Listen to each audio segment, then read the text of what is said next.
6 math में क्या नाम है? त्रिकोणमिति। त्रिकोणमिति। देखो इसमें क्या होता है, त्रिकोणमिति में क्या होता है, त्रिकोणमिति में 3 चैप्टर आते हैं। कौन कौन से? 6 और 7 और 8। टेबल रिलेशन कितने नंबर के हैं?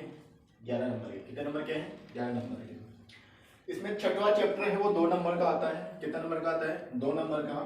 कभी कभी इसमें 1 नंबर का क्वेश्चन पुट आउट होता है, वो कंफर्म नहीं। तो आज सबसे पहले त्रिकोणमिति में हम सारणी देखते हैं। क्या देखते हैं? सारणी। तो सारणी में अनुपात होते हैं, त्रिकोणमिति कुछ अनुपात होते हैं। अनुपातों का नाम क्या है? पहले है साइन थीटा, दूसरा है कोस थीटा, तीसरा है टेन थीटा, चौथा है कोट थीटा, पांचवा है सेक थीटा और छठवा है कोसेक थीटा। इसमें हमें 10th लेवल तक हमें कुछ मान दे रखे हैं। कौन कौन से मान दे रखे हैं? पहले सबसे पहले 0 डिग्री का मान दे रखा है, उसके बाद में 30 डिग्री का मान दे रखा है, उसके बाद में 45 डिग्री का मान दे रखा है, उसके बाद में 60 का मान दे रखा है और उसके बाद में 90 का मान दे रखा है। इनके मान दे रखे हैं और इनके मानों के द्वारा इसमें क्वेश्चन पुट आउट किया जाता है। ठीक है, तो इसमें देखो पहले हमें को साइन थीटा का मान निकालना है। तो साइन थीटा के मान निकालने के लिए हमारे पास क्या निकाला है? मैंने एक नियम देखा है, उस नियम के अकॉर्डिंग इसका मैंने मान निकाला है। कैसे कि सबसे पहले आपको 0 से लेकर 4 तक काउंट करना है। 0 1 2 3 4। काउंट करने के बाद में इसमें हमको 4 का भाग लगाना है सब में। तो मैंने 4 का सब में भाग लगा दिया। भाग लगाने के बाद में आपको प्रत्येक संख्या का क्या निकालना है? आपको रूट वैल्यू निकालनी है, बोले तो वर्गमूल निकालना है। तो वर्गमूल कैसे निकाला मैंने? देखो सामने। अब वर्गमूल का नियम देखना, क्या कर दिया मैंने कि पहले मैंने 0 डिग्री का मान निकालूंगा। तो 0 में क्या हो गया? 0.4, 30 में क्या हो गया? 1.4, 45 में क्या हो गया? 2.4, 60 में क्या हो गया? 3.4 और 90 में कितना हो गया? 4.4। तो सबसे पहले मैं 0 का मान निकाल रहा हूं। तो 0 का मान निकालने के लिए क्या हो गया सर? 0 में जब 4 का भाग क्या आता है मेरे पास? 0 आता है। और 0 का वर्गमूल क्या होता है? हमेशा 0 होता है। क्या होता है? 0। तो पहले कितना आ गया? साइन 0 का मान कितना हो गया? 0। ठीक है, अब आगे वाले स्टेप में देखो सर, 1 का 4 में भाग देते हैं तो पॉइंट में जाता है, तो पॉइंट में भी देना आपको। तो अलग अलग कर लो। तो 1 का तो अलग कर लिया वर्गमूल और 4 का वर्गमूल मैंने क्या कर लिया? अलग कर लिया। अब 1 का वर्गमूल क्या होता है? 1 और 4 का वर्गमूल क्या होता है? 2। आगे समझ में? आगे वाले देखो, अब 45 का मान निकालेंगे तो यहाँ पे संख्या कट रही है। तो क्या हो गया? 1/2 और 1/2 का जब वर्गमूल निकालता हूं तो 1 का तो क्या हो गया? 1, जबकि रूट 2 का क्या होना है? 2 ही। हालांकि इसका पॉइंट में निकालना है, तो पॉइंट में इसकी वैल्यू नहीं निकालनी है, इसका पॉइंट मान नहीं निकालना है। तो क्या हो गया? 1/2। अब किसका निकालना है? 60 का निकालना है। तो 60 में क्या हो गया? 3 का तो वर्गमूल संख्या निकलती नहीं, पॉइंट में निकलती है, और 4 का क्या निकलता है? 2 निकलती है। तो क्या हो गया? √3 अपॉन क्या हो गया? 2। और 4 में 4 का भाग दिया 1, 1 का वर्गमूल क्या होता है? हमेशा 1 होता है। ये मान या तो आपके दिमाग में फीड कर लो, नहीं करते हो तो मैंने जो नियम बताया उसके अकॉर्डिंग इसका मान निकाल लो। निकालोगे? आगे देखो, किसका मान निकालना है? कोस का निकालना है। तो कोस का निकालने का नियम क्या होता है कि जो साइन 90 का मान है वो कोस 0 का मान होगा, जो साइन 60 का मान है वो कोस 30 का मान होगा, जो साइन 45 का मान है वो कोस 45 का मान होगा। ठीक है, तो कर दो इसको, इंटरचेंज कर दो। एक तो यहां आ गया, ये वैल्यू यहां आ गई, ये यहां पे ऐसे कैसे आ गई? इस वैल्यू को यहां उतार दो, इस वैल्यू को यहां उतार दो। कर लोगे यहां तक? यहां तक करने के बाद में आपको क्या करना है? tan की वैल्यू निकालनी है। तो tan का मान निकालने के लिए क्या होता है? tan थीटा का फॉर्मूला क्या होता है? एक अपवाद मैंने फॉर्मूला बताया था, आपको दिमाग में शायद याद होगा। तो साइन अपॉन क्या हो गया? cos theta. अब यहाँ पे आप 0 को मान निकालो, 0 की वैल्यू रखनी है। यदि यहाँ पे 30 का मान निकालो तो 30 की वैल्यू रखनी है। यदि 45 का निकालो तो 45 का मान रखना है। 60 का निकालो तो 60 का मान रखना है। रखो। यदि से 0 का मान निकालो 0.1, 0 में 1 का भाग दे तो क्या हमेशा 0 आता है। तो क्या हो गया? 0।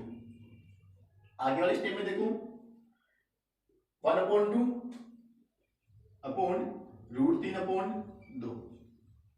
जब भी अपोन नीचे दो संख्या होती है तो चौथी संख्या कहां जाती है? हमेशा ऊपर जाती है। तो ले जाओ 1/2 इंटू 2/√3। 2 से 2 कट गया तो क्या बच गया? 1/√3। आया दोस्तों? चलो आगे वाला मान देखो, 45 का मान निकालो। तो 45 में क्या है, 1/√2 अपॉन 1/2। इसका एक रूल और होता है कि पहली संख्या हमेशा तीसरी संख्या से कटती है, दूसरी संख्या हमेशा कैसे करती है, चौथी संख्या से करती है। या पहले वाला नियम देख लो, 1/√2, जब भी अपॉन के नीचे दो संख्या होती है, बटे के नीचे दो संख्या होती है, तो कहां जाती है, हमेशा ऊपर जाती है। तो √2 अपॉन क्या हो गया, 1, 2 से 2 कट गया, 1 से 1 कट गया, वैल्यू कितनी आ गई, 1। और लगभग एक मान पूछा जाता है, 1045 का मान पूछा भी जाता है, तो इसको याद रखना है, कितना होता है 1045 का मान, 1 होता है। आगे वाला मान निकालो। तो आगे वाले मान में क्या हो गया, √3/2 अपॉन 1/2। 2 से 2 कट गया, तो क्या बच गया, √3। अब आगे देखो, 1/0।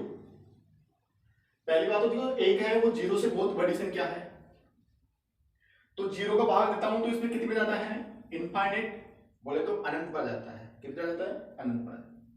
ये क्या हो गया, अनंत। कर लोगे? आगे सेम प्रोसेस में वही बताया था कि साइन का निकाले तो कोस का आ जाएगा, टेन का निकाले तो कोट का आ जाएगा, और नीचे वाली वैल्यू तो वैसे भी निकाल सकते हैं। ठीक है, कोट का वही सेम प्रोसेस, जैसे साइन का निकाला और कोस का मैंने इंटरचेंज किया, वैसे ही टेन का निकाले तो कोट का भी क्या कर दो, इंटरचेंज कर दो। तो करो, ये तो क्या हो गया, इनफाइनाइट। ये वैल्यू यहां पे आ गई, ये वैल्यू यहां, ये वैल्यू यहां पे, और 0। सेक का उल्टा क्या होता है, कोस। तो सेक का क्या हो गया, 1/cos। यानी जो आपको कोस का मान दे रखा है उसको इंटरचेंज कर दो, नीचे वाली संख्या ऊपर, ऊपर वाली संख्या नीचे। 1 का उल्टा तो 1 ही होता है, 1। 2 तो ऊपर गया और 3 नीचे आ गया, तो क्या हो गया, 2/√3। इसका उल्टा करूंगा तो √2 अपॉन क्या आएगा, 1। बट आपको पता है कि 1 का किसी भी संख्या भाग दो वही संख्या प्राप्त होती है, तो 1 की कोई मान नहीं है। यहां पे देखो 2, और यहां पे क्या हुआ, अब 0 का उल्टा क्या होता है, तो 0 का उल्टा होता है इनफाइनाइट। क्या होता है, इनफाइनाइट। कैसे, कि वो सेम क्वेश्चन है कि इनफाइनाइट ले तो आए, बट कैसे लेके आए, यहां पे फॉर्मूला यूज किया था मैंने 1/cos। तो 1/cos की वैल्यू कितनी है, 0। अब 1 में 0 को भाग देते हैं तो क्या आता है, इनफाइनाइट। कैसे आया था, मैंने ऊपर भी दिया था, तो क्या आ गया, इनफाइनाइट आ गया। अब आगे वाला स्टेप क्या है, कोसेक थीटा। क्या है, कोसेक। तो मैंने बताया था या तो साइन का उल्टा कर लो, उल्टा नहीं करते हो तो सेक का तो मान निकाल लिया, सेक को इंटरचेंज कर दो, तो निकाल दो इनफाइनाइट 2 एंड √2, 2/√3, और क्या हो गया, 1। ये हो गई साइन। वापस रिवाइज कर रहा हूं, यदि आपको साइन का मान याद है तो आप पूरी सारणी बना सकते हो। यदि साइन का मान याद नहीं है तो मैंने एक छोटा सा रूल बताया है, नियम बताया है कि 0 से लेकर 4 तक आपको काउंट करना है, सब में 4 का भाग लगाना है, भाग लगाने के बाद में आपको सबका वर्गमूल निकालना है।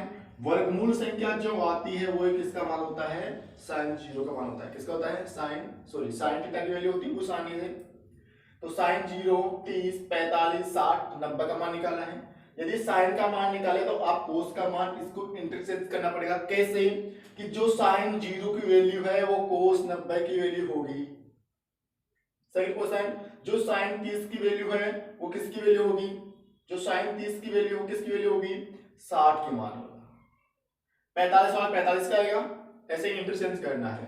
या आपको साइन की वैल्यू याद है तो इसको पीछे से उठाओ, यहां रखो, जैसे क्रम चल रहा है वैसे क्रम में चलते रहो और इसको चेंज कर दो। 10 का मैं बताया था साइन अपॉन कोस होता है, साइन अपॉन कोस के इसके मान निकाल दिया। कोट का क्या निकालते हैं, या तो 10 का उल्टा कर लो, 0 का उल्टा क्या होता है, इनफाइनाइट होता है। 1/√3 की वैल्यू होती है 3 होती है। 1 का उल्टा क्या होता है, 1 होता है। √3 की वैल्यू क्या होती है, 1/√3 होती है। और इनफाइनाइट का उल्टा क्या होता है, 0 होता है। तो मेरे दोस्तों इसमें आपको 3-4 चीजें ऐसे क्या होंगी कि सर इनफाइनाइट का उल्टा क्या होता है, तो इनफाइनाइट का उल्टा क्या होता है, 0 होता है। ठीक है, यदि 0 में हम 1 का भाग लगाते हैं तो क्या आता है, 0 आता है। बट हम 1 में 0 का लगाते हैं तो क्या आता है, इनफाइनाइट आता है। क्या आता है, इनफाइनाइट। तो कुछ चीजें यहां से निकल के आए हैं कि सर 0 को जब इनफाइनाइट का उल्टा क्या होता है, 0 होता है, और 0 का उल्टा क्या होता है, इनफाइनाइट होता है। 1/0 का जब 1 में 0 का भाग देते तो क्या आता है, इनफाइनाइट आता है। जब 0 में 1 का भाग देते क्या आता है, 0 आता है। यदि आपको ये सारणी याद है तो आप 6.1 कंप्लीट निकाल सकते हो। 6.1 निकाले तो उसमें क्वेश्चन ऐसे हैं जो आपको आगे तो सातवीं प्रश्नावली पे डिपेंड है और 8वीं प्रश्नावली इस पे डिपेंड है, क्योंकि 8वीं प्रश्नावली भी इस पे डिपेंड है कि उसमें मान पूछते हैं और 8वीं प्रश्नावली इस पे आधारित है कुछ। ठीक है, तो मेरे दोस्तों इस सारणी को कंप्लीट करो।